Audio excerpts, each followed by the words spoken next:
አሁን እውነቱን እንነጋገርና መንግስት ይሄንን ማስተካከል አቅቶት ነው።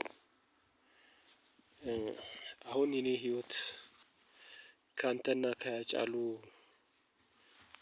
ጀርባ ቆሜ በፌስቡክ ከለቀኩበት ጀምሬ እስከ ዛሬ ድረስ ያው ምስቅልቅል እያለ ነው።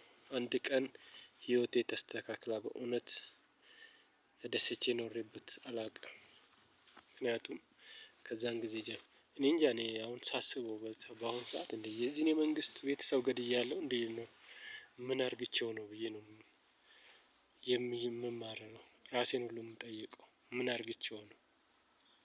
ምን ነው መንግስት ነው እንዴት አንድን ግለሰብ ህይወት አሁን ምን ያደርግለታል? የኔ ህይወት ተመሰቃቀለ አልተመሰቃቀለ ተስተካከለ አልተስተካከለ ምን ይሰራለታል?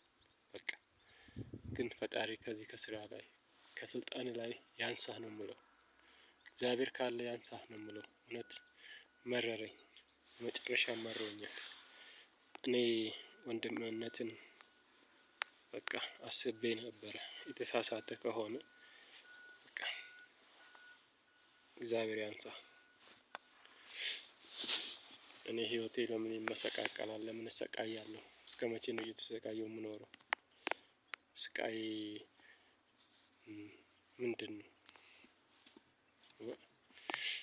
ውትድርና እንደዚህ ነው አያለሁ ሌሎች ወታደሮች አሁን እዚህ ወታደሮች ጋር አብረን የምንሰራቸውም አሁን ተማሪዎች ከገቡ ጀምሮ በፊት አልጋ ላይ ራሱ ችቡድ ተሰጥቶን ችቡድ ከስር የኔ እንኳን ከዲማይንግ ነው የሆነ አብዲ የሚባል ልጅ ኢንጂነሪንግ ትምህርት ሲሄድ ከዲማይንጎች ላይ ተቀብሎ ላዩ ላይ ሲተኛ ነበረ። ሌላ ሰው ነው ሰጥቶት የሄደው። ያ ላዩ ላይ የሚተኛ ልጅ ክዶ ጠፍቶ እንደዚህ አልጋው እየተሰበረ እየወደቀ አስቸገረኝ ሲል ውሰደው ብሎት ዲማይንግ ልጅ ያ ልጅ ሰጠው። ያም ሄዷል ለነገሩ ሁለቱም ወጥተዋል።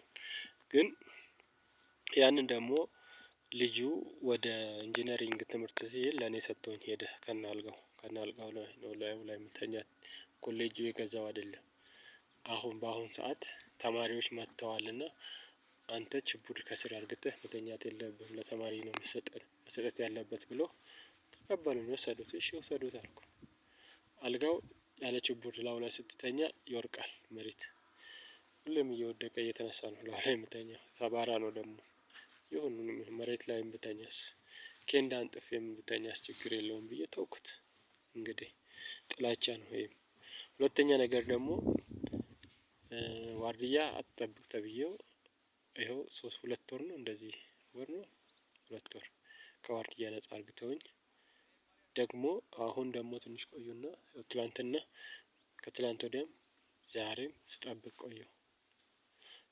ጀመር ብለውኝ ማለት ነው። ዋርድያ ካልጠበቅክ ዋርድያ አልጠብቅም ማለት መሳሪያ አልይዝም ማለት ነው። እንግዲያው ማዕረግ ምክትል አስር አለቃ ሊሰጡኝ ነውና ለማዕረግ ዋርድያ ካልጠበቀ አይሰጠውም። ቂጣቸውን ይጥረጉበት እና ማዕረግ ምንም አይሰራልኝም። ከመቶ አለቃነትም እንትን ብለውኝ የለ እንዴ? እኔ ለማዕረግ አይደለም የመጣሁት አንድ አላማ ይዤ ነበረ። ያን አላማ ለማሳካት ነው እንጂ እኔ ማዕረግ ፈልጌ ወይም ማዕረግ አሰኝቶኝ አይደለም አምሮኝም አይደለም። እኔ በዚህን ሰዓት ምንም የሚያምረኝ ነገር የለም። እኔ ፈጣሪ ላይ አልቅሻለሁ። ምነው ለምን በሞት አታነሳኝም ወይ ለምን በህይወቴ ወደ ቤተሰቤ አትቀላቅለኝም እያልኩ ለፈጣሪ ተናግሬያለሁ። በቃ ወይ ግደልኝ ወይ ወደ ቤተሰቤ አሳልፍልኝ በቃ ወደ ቤተሰቤ ቀላቅለኝ አሳልፍልኝ። እኔ ገና ልጅ ነኝ ሰርቼ መብላት እና ሰርቼ ማለፍ የምችል ሰው ነኝ። ገና ልጅነቴን አልጨረስኩም። ሰርቼ ያልፍልኛል። እዚህ የምሰቃይበት ምክንያት የለኝም። በቃ ይህንን መንግስት ከሆነ ፈጣሪ ያንሳው። እግዚአብሔር ካለ በምድር ላይ እግዚአብሔር ካለ እግዚአብሔር የሚሰማ ከሆነ ያንሳው። በቃ እኔም አልሰቃይ። በሱ ምክንያት ነው እየተሰቃየሁ ያለሁት። በቃ እኔም አልሰቃይ ያንሳው ብዬ ነው